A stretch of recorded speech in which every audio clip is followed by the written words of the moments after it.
ધોરણ 11 chapter 5મો lecture number 34 theory છે. આપણે કંઈક નિયમિત વર્તુળમય ગતિ ચોથા ચેપ્ટરમાં આપણે ભણી ગયેલા છેલ્લી થિયરી નિયમિત વર્તુળમય ગતિ. તો અહીંયા ધ્યાન, એક એમ દળનો પદાર્થ છે જે કેટલી આર ત્રિજ્યા વાળા વર્તુળાકાર માર્ગ પર કેટલા દળનો પદાર્થ છે? એમ દળનો. જે કેટલી બેટા આર ત્રિજ્યા વાળા વર્તુળાકાર માર્ગ પર કેટલા વેગથી? વેગ નહીં, ઝડપ. વેગ કારણ કે બદલે કેટલી ઝડપથી? v જેટલી અચળ ઝડપથી. ઝડપ અચળ, કારણ કે વેગ નો લખાય, કારણ કે તમે જેમ આમ જતા જશો, તમે જેમ આ વર્તુળાકાર માર્ગ છે તમે અહીંયા મૂકો તો હંમેશા સ્પર્શકની દિશામાં વેગ હોય. કઈ દિશામાં? સ્પર્શકની દિશામાં. એટલે હું વેગ શબ્દ ન વાપરી શકું. મારાથી શું આપણે ઝડપ, તો શું લખાશે? શેમાં દર્શાવ્યા અનુસાર? આકૃતિમાં દર્શાવ્યા મુજબ જ્યારે તેમ લખાય એમ દળનો પદાર્થ, એમ દળનો શું બેટા? પદાર્થ. કેટલા દળનો પદાર્થ? એમ દળનો પદાર્થ આર ત્રિજ્યા વાળા કયા માર્ગે બેટા? વર્તુળાકાર. વર્તુળાકાર માર્ગે આર ત્રિજ્યા તરીકે v જેટલી અચળ ઝડપથી, અચળ ઝડપથી શું કરે બેટા? ગતિ કરે. કેટલા દળનો? એમ દળનો પદાર્થ આર ત્રિજ્યા વાળા વર્તુળાકાર માર્ગે v જેટલી અચળ ઝડપથી ગતિ કરે. એમ દળનો પદાર્થ આર ત્રિજ્યા વાળા વર્તુળાકાર માર્ગે v જેટલી અચળ ઝડપથી ગતિ કરે તો તે પદાર્થ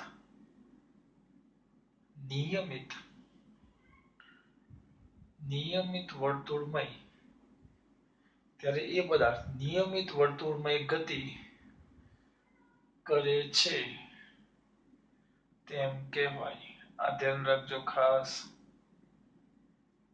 હા કે ના? વ્યાખ્યા દેખીએ આપણે. કોને કહેવાય નિયમિત વર્તુળમય ગતિ? ચાલો કોઈ પદાર્થ અચળ ઝડપ પર ધ્યાન રાખજો.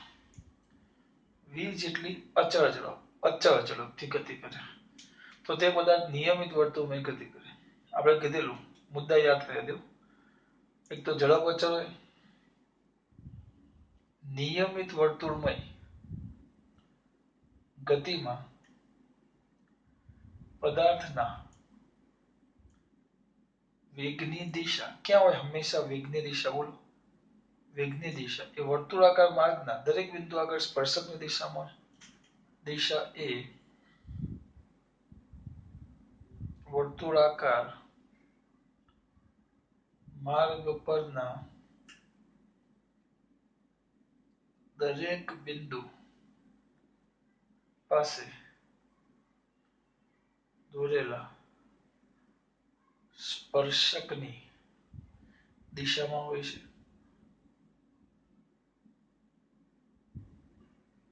જ્યારે પ્રવેગ ક્યાં હોય? હંમેશા આપણે ભણી ગયા કેન્દ્ર તરફ. જ્યારે પ્રવેગ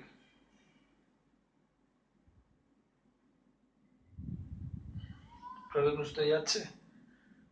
v²/r. પ્રવેગ v²/r કેન્દ્ર તરફ હોય છે. જેને આપણે બે નામ આપ્યું. જેને કયા નામે ઓળખતા? કેન્દ્રગામી પ્રવેગ અથવા ત્રિજ્યાવર્તી પ્રવેગ. જેને કેન્દ્રગામી પ્રવેગ અથવા કેન્દ્રગામી પ્રવેગ એસી કે ત્રિજ્યાવર્તી પ્રવેગ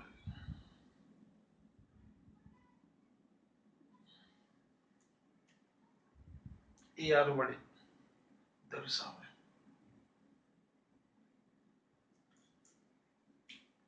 પ્રવેગ યાદ રાખજો, પ્રવેગ ભૂલાવવાનો જોઈએ. v²/r સાબિત કરેલો છે આપણે પહેલા. સિમ્પલ વ્યાખ્યા.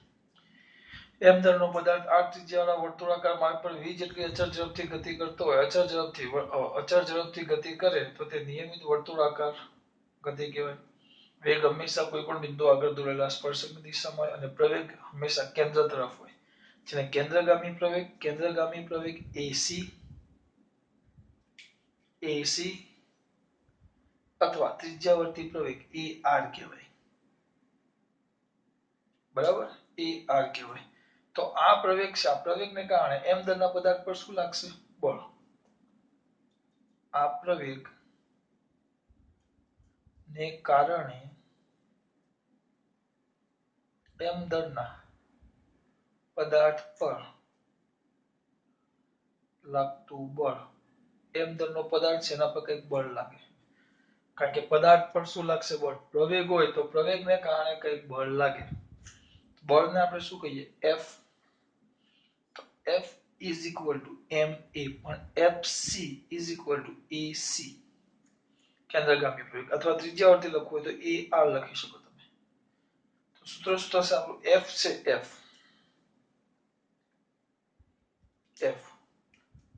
તો એને FC પણ કહેવાય અથવા FR પણ કહેવાય, is equal to mv square by r.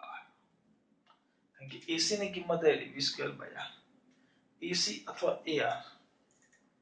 AC is equal to AR is equal to v square by r. તો નીચે લખજો, મારી જગ્યા રહી ગઈ એટલે અહીંયા લખું છું. આ સમીકરણ નંબર તમારું 1 અને આ થઈ ગયું તમારું સમીકરણ નંબર 2, જેને કેન્દ્રગામી બળ FC કે ત્રિજ્યાવર્તી બળ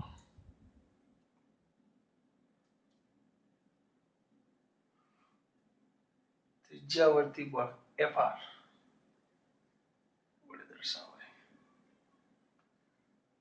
કઈ કર્યું નથી બેટા મેં. 4 મુદ્દા લખ્યા છે. એકમ, દુકમ, ત્રિકમ, ચોકમ. સિમ્પલ. પહેલા વ્યાખ્યા. m દરનું પદાર્થ આ ત્રિજ્યાવાળા વર્તુળાકારમાં હોય પણ v જેટલી અચળ ઝડપથી ગતિ કરે તો એને નિયમિત વર્તુળમય ગતિ કહેવાય. નિયમિત વર્તુળમય ગતિ હોય તો વેગ હંમેશા કોઈ પણ બિંદુ આગળ દોરેલા સ્પર્શકની દિશામાં હોય અને પ્રવેગ કેન્દ્ર તરફ અથવા ત્રિજ્યા તરફ એટલે કેન્દ્રગામી AC અથવા ત્રિજ્યા તરફ AR વડે દર્શાવાય. લખ્યું આટલું? આવી ગયો. તો આ પ્રવેગને કારણે m દરના પદાર્થ પર લાગતું બળ FC MAC. FC FR mv square by r v square by r મેકા. જેને કેન્દ્રગામી બળ FC અથવા ત્રિજ્યાવર્તી બળ FR. આપણે મોટે ભાગે કેન્દ્રગામી બળની જ વાત કરશું, ત્રિજ્યાવર્તી નહીં. આપણે કેન્દ્રગામી બળ એવું જ શબ્દ વાપરશું. આ ધ્યાન રાખો. દરેક પદાર્થને જ્યારે વર્તુળમય ગતિ કરવી હોય તો કેન્દ્રગામી બળ કોઈક ને કોઈક પ્રકારનું કેન્દ્રગામી બળ લાગતું હોવું જોઈએ. તો જ પદાર્થ વર્તુળાકાર માર્ગે ગતિ કરે. નહીં તો પદાર્થ વર્તુળાકાર માર્ગે ગતિ કરી શકતો નથી. ધ્યાન રાખજો. જો તમે એવું ઈચ્છતા હોય કે પદાર્થ વર્તુળાકાર માર્ગે ગતિ કરે, if you want કે પદાર્થ વર્તુળાકાર માર્ગે ગતિ કરે, પદાર્થને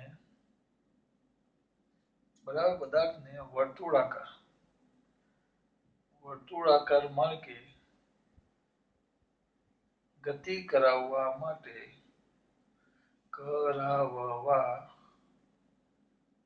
માટે કોઈક પ્રકારનું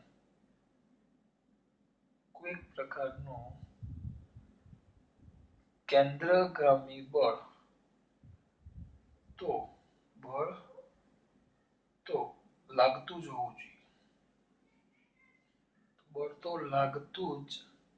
જોઈએ. હવે એના દાખલા તરીકે આવશે. 3 ઉદાહરણો છે એના. 1, 2, 3. એના વિધાન નહીં લખીશ, એની આકૃતિ દોરીને સમજાવીશ. પહેલા આટલું યાદ રહી ગયું?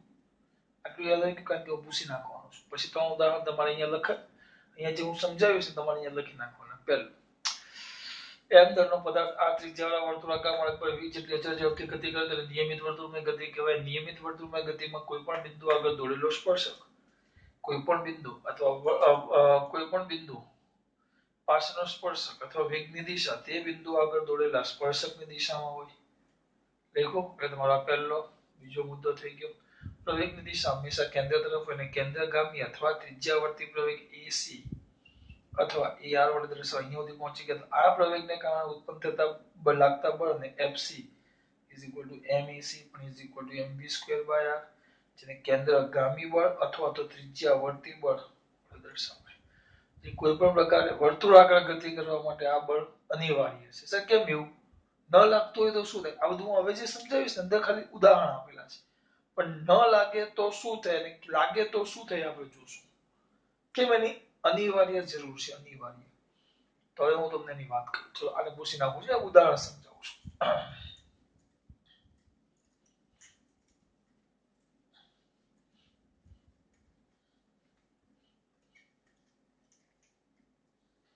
પહેલા આપણે એક સાદું ઉદાહરણથી ચાલુ કરીએ.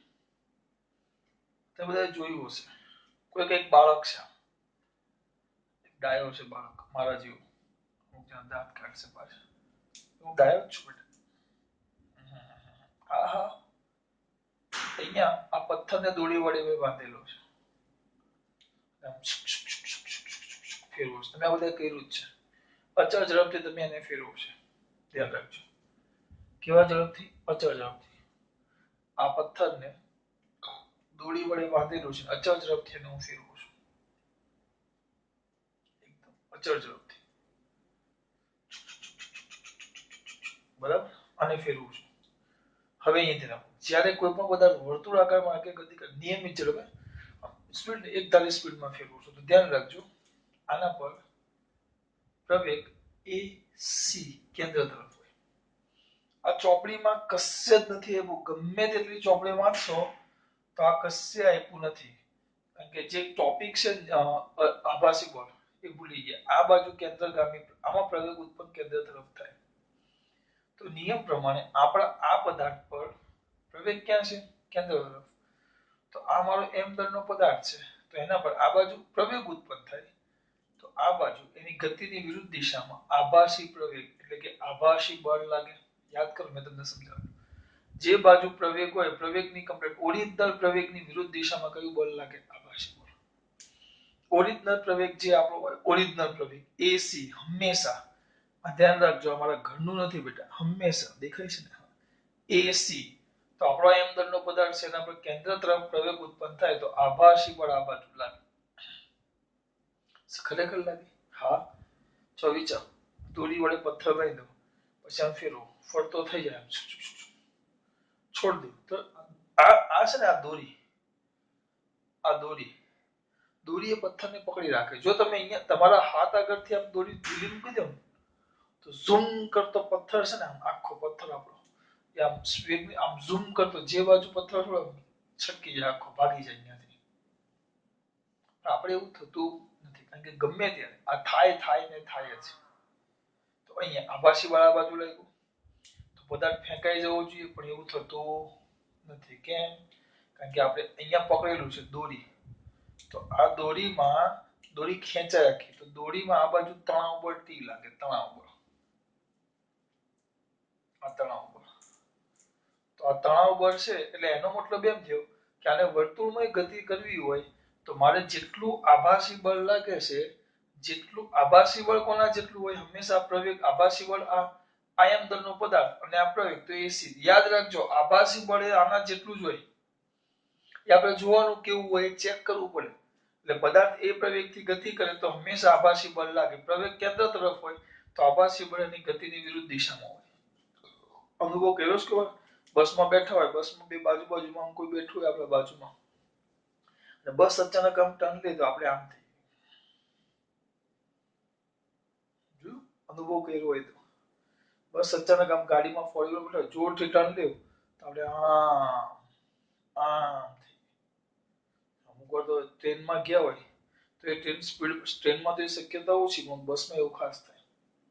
બસમાં કોઈ વાર એવું થાય કે હારું બેઠું હોય તેમને અમુક જણા આમ થતા હોય. આપણે એમ ન થવું, પણ બસમાં ખરેખર સ્પીડમાં ટર્ન લે તો ફોર વ્હીલર એનો અનુભવ વધારે થાય. કારણ કે ભાઈ, પપ્પા, કાકા કોઈ પણ સ્પીડમાં ટર્ન લેવા વાળા હોય તો અથવા મોટો રસ્તો હોય ને ટર્ન લે તો આપણે આમ આખા થઈ જઈએ. તે આભાસી બળ લે. એટલે અહીંયા પણ એવું થાય કે હંમેશા આપણો એમ દળનો પદાર્થ આભાસ આવી તેના પર કેન્દ્રગામી પ્રવેગ ઉત્પન્ન થાય છે, એટલે એના પર આભાસી બળ લાગે. જો હું હવે એના પર જરૂરી એવું એક અંદર આભાસી બળ લાગે, મારે જો બળ ન લગાડું, જો દોરી આ તણાવ બળ દોડીને મેં પકડેલી ન હોય તો આપણો એમ દળનો પદાર્થ ફેંકાઈ જ જવાનો, શું કરતો ચાલો છે. એટલે મારે કમ્પલસરી દોડીને પકડવી પડે, કંઈક તણાવ બળ લગાવવું પડે. તો એ જે તણાવ બળ છે, આ દોડીનું તણાવ બળ ટી, આપણો કેન્દ્રગામી પ્રવેગ એસી અંદર તરફ છે. તો અહીંયા શું થશે, આ કિસ્સામાં તણાવ બળ એ જરૂરી એવું કયું બળ પૂરું પાડે, કેન્દ્રગામી બળ પૂરું પાડે. કેમ જરૂરી એવું કેન્દ્રગામી બળ? જો તણાવ બળ ન હોય, જો દોરી પકડેલી ન હોય, તો આભાસી બળને કારણે પદાર્થ ફેંકાઈને ચાલ્યો જાય તો નિયમિત વર્તુળમય ગતિ શક્ય નથી. કેમ આભાસી બળ લેવું? કારણ કે વર્તુળમય ગતિ કરે એટલે પ્રવેગ કઈ બાજુ લાગે? પ્રવેગ હંમેશા કઈ બાજુ લાગે? કેન્દ્ર તરફ. પ્રવેગ હંમેશા ક્યાં લાગે? કેન્દ્ર તરફ. તો જે બાજુ પ્રવેગ એની વિરુદ્ધ દિશામાં શું હોય? આભાસી પ્રવેગ. જે બાજુ પ્રવેગ એની વિરુદ્ધ દિશામાં શું હોય? આભાસી પ્રવેગ.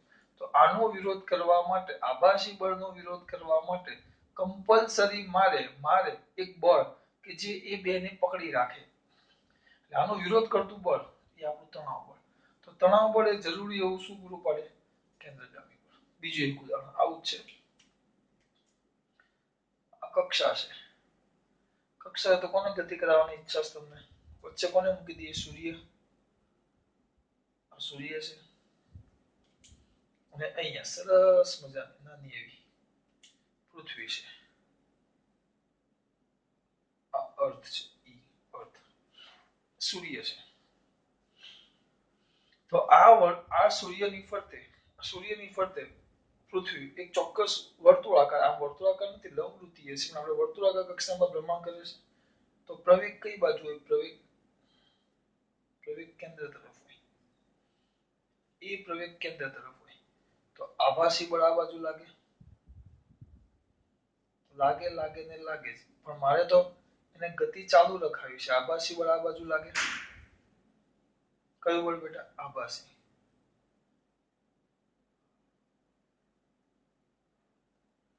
તો આભાસી બળ આ કેન્દ્રગામી પ્રવેગ છે.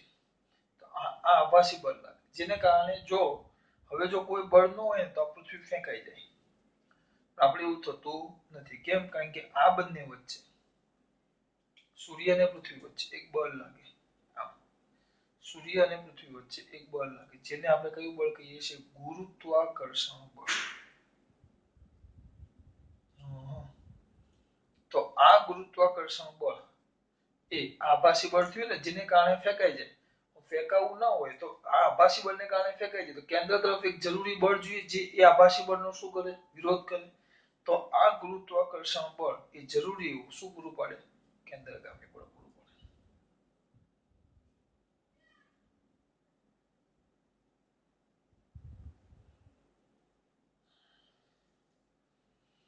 આ ગુરુત્વાકર્ષણ બળ જરૂરી એવું કેન્દ્રગામી બળ પૂરું પાડે. કેમ કેન્દ્રગામી બળની જરૂર પડે? હું દરેક જગ્યાએ તમને સમજાવું છું. કારણ કે એ પ્રવેગ ઉત્પન્ન થાય એટલે આભાસી બળ લાગે, તો આભાસી બળ લાગે, જો તમે ન લગાડો તો આપણો પદાર્થ ફેંકાઈ જાય, પૃથ્વી ફેંકાઈ જાય. પણ મારે ફેંકી નથી રાખવી, મારે પૃથ્વીને પકડી રાખવી છે. તો આભાસી બળનો વિરોધ કરતું એક બળ લગાડવું પડે. આ કેન્દ્ર તરફ એક બળ લાગવું જોઈએ. એ બળ કયું? ગુરુત્વાકર્ષણ બળ, જે જરૂરી એવું શું પૂરું પાડે? કેન્દ્રગામી બળ. દરેક જગ્યાએ હોય. એક ના એક જ વસ્તુ પાછું વર્તુળાકાર કે જ આવશે બધું. આ આપણું વચ્ચે ન્યુક્લિયસ છે, એની ફરતે ઇલેક્ટ્રોન છે. ન્યુક્લિયસમાં પ્રોટોન ને ન્યુટ્રોન, એટલે ન્યુક્લિયસનો વીજભાર ધન થાય અને ઇલેક્ટ્રોન છે, જેનો વીજભાર ઋણ થાય. ઇલેક્ટ્રોન તો બહુ સ્પીડમાં ફરે, બહુ સ્પીડમાં, 10 ની 24 ઘાત એટલી ઘાત હોય. ઝૂમ ઝૂમ ઝૂમ એકદમ સ્પીડમાં. તો એટલી સ્પીડમાં ફરે તો આ બાજુ આભાસી બળ લાગે. તો ઇલેક્ટ્રોન ક્યારનો કક્ષા છોડીને ચાલ્યો જવો જોઈએ, પણ એવું થતું નથી. કેમ? આભાસી બળ કેમ લાગે? પ્રવેગ કેન્દ્ર તરફ હોય તો આ બાજુ આભાસી બળ લાગે, જેની ચર્ચા કોઈ વિધાન ચોપડીમાં કશે આપ્યું નથી, પણ આપણે સમજવાનું છે, આપણે ભણી ગયા. અજરતીય નિર્દેશ ક્રમમાં આભાસી બળ લાગે. તો આભાસી બળ લાગે તો મારે આ આભાસી બળનો વિરોધ કરવો પડશે. એટલે મારે જરૂરી એવું કેન્દ્રગામી બળ જોશે, નકર આભાસી બળને કારણે ઇલેક્ટ્રોન કક્ષા છોડીને ચાલ્યો જાય. તો આમાં આ માઈનસ છે ને આ પ્લસ છે, તો અહીંયા શું લાગશે બેટા? બંને વચ્ચે કુલંબીય કુલંબીય આકર્ષણ બળ લાગે, કારણ કે આ ઋણ છે અને આ ધન છે, તો બંને વચ્ચે કુલંબીય આકર્ષણ બળ લાગે, જરૂરી એવું કેન્દ્રગામી બળ પૂરું પડે. ધ્યાન દેવું છે, દરેક જગ્યાએ આભાસી બળ લાગશે વર્તુળમાં ગતિ, જરૂરી એવું કેન્દ્રગામી બળ જોઈએ, નકર કક્ષા છોડીને ચાલ્યો છે અથવા માર્ગ છોડીને ચાલ્યો છે. દાખલા તરીકે આમાં છોડીને જાય તેના માટે તણાવ બળ દોડીનું જવાબદાર છે, આમાં આ ભાગી જાય પણ સામે કયું બળ પકડી રાખે છે ને, ગુરુત્વાકર્ષણ બળ. આમાં એ ચાલ્યો છે પણ સામે કોણ પકડી રાખે છે, કુલંબીય આકર્ષણ બળ. દરેક જગ્યાએ હવે આ રીતે વર્તુળાકાર માર્ગ છે અને એમાં આપણી આ ગાડી ચાલે છે, તો એના પર પણ આ બાજુ પ્રવેગ એસી ઉત્પન્ન થાય, એસી ઉત્પન્ન થાય તો આ બાજુ આભાસી બળ લાગે. તો સર આમાં કયું બળ લાગે, આમાં કોણ પૂરું પડે, જરૂરી એવું કેન્દ્રગામી બળ કોણ પૂરું પડે, તો આમાં ઘર્ષણ બળ, રસ્તા અને ટાયર વચ્ચે લાગતું ઘર્ષણ બળ એ જરૂરી એવું આભાસી બળ જે ફેંકી દે, જે જરૂરી એવું કેન્દ્રગામી બળ પૂરું પડે. આ કેન્દ્ર તરફ લાગે એટલે આનો વિરોધ થાય એટલે આની અસર નાબૂદ થાય.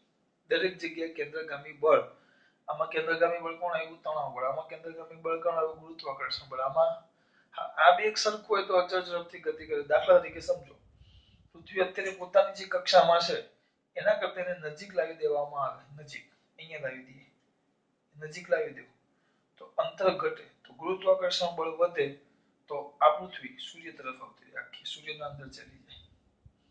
આભાસી બળ કરતા શું વધી જાય, આભાસી બળ કરતા શું વધી જાય, કેન્દ્રગામી બળ, એટલે આ ગુરુત્વાકર્ષણ બળ. અને જો અહીંયાથી દૂર લઈ જાઓ તો કક્ષા છોડીને ચાલ્યું જાય, કારણ કે ત્યારે કયું બળ વધી જાય, આભાસી બળ. એટલે જ્યાં છે ત્યાં સારું છે. દરેક જગ્યામાં તમારે વિચારવાનું છે, કોઈ પણ વર્તુળાકાર માર્ગે ગતિ કરતો હોય, કોઈ પણ એમ દળનો પદાર્થ છે એ વર્તુળાકાર માર્ગે ગતિ કરે તો એના પર કેન્દ્રગામી પ્રવેગે ઉત્પન્ન થાય. કેન્દ્રગામી પ્રવેગ ઉત્પન્ન થાય એટલે આ બાજુ આભાસી બળ વિરુદ્ધ દિશામાં લાગે, આભાસી બળ વિરુદ્ધ દિશામાં લાગે એટલે પદાર્થ ફેંકાઈ જાય, પણ મારે પદાર્થને ફેંકવો નથી, રહેવા દેવો છે. તો મારે કમ્પલસરી વિરુદ્ધ દિશામાં એક બળ, એટલે મારે કમ્પલસરી આ તો ફેંકી દે છે તો કેન્દ્ર તરફ એક બળ લગાવવું પડે, તો મારે કેન્દ્રગામી બળની જરૂર પડે આ આભાસી બળનો વિરોધ કરવા માટે. તો દરેકમાં આમાં કેન્દ્રગામી બળ કોણ હતું, તણાવ બળ. આમાં કોણ હતું, આ બંને વચ્ચેનું ગુરુત્વાકર્ષણ બળ. આમાં કોણ હતું, બંને વચ્ચે લાગતું કુલંબીય આકર્ષણ બળ. ને આમાં કોણ આવે, ઘર્ષણ બળ. આમાં ઉદાહરણ આપું, કોઈ વાર F1 ફોર્મ્યુલા રેસ જોઈ હોય અને અચાનક એકદમ સ્પીડમાં ટર્ન લે તો ગાડી આખી ફંગોળાઈને ફેંકાઈ જાય. કેમ, કારણ કે ત્યારે બહુ સ્પીડમાં ટર્ન લે ને, બહુ ઝડપથી, તો એમાં હું થાય, કેન્દ્ર કયું બળ વધી જાય, આભાસી બળ. કોના કરતા, ઘર્ષણ બળ કરતા, એટલે ફેંકાઈ જાય. તમે જો F1 ફોર્મ્યુલા રેસ જ્યારે હોય ને તો બહુ સ્પીડમાં જતું હોય, 200 300 એવી સ્પીડ હોય, તેમાં થોડોક એક લેપ કે બે લેપ થાય તો ટાયર બદલી નાખે. કેમ, કારણ કે ટાયર નવા રાખે જેથી ઘર્ષણ મેક્સિમમ થાય. એટલે આભાસી બળ કરતા ઘર્ષણ બળ વધારે તો વાંધો, જો ઓછું થાય તો આખી ગાડી ફેંકાઈ. રમકડાની જે ગુજરતી બતાવે અમુક વાર. ચલો, ખાસ વાત. જય શ્રી કૃષ્ણ. આમાં ખબર પડી, વર્તુળમય ગતિ થાય એટલે આભાસી બળ લાગે. એ આભાસી બળનો વિરોધ કરવા માટે કેન્દ્ર તરફ એક બળ લાગવું જોઈએ, કમ્પલસરી. એ કેન્દ્રગામી બળ દરેક કિસ્સામાં અલગ અલગ હોય. એટલે આપણે એમ શબ્દ વાપરશું, જરૂરી એવું કેન્દ્રગામી બળ. પેલું આભાસી બળ લાગે એનો વિરોધ કરવા માટે જોઈએ એમ જરૂરી એવું કેન્દ્રગામી બળ. દરેક આગળ દાખલામાં પણ આવશે, ધ્યાન રાખજો. ખાસ વાત.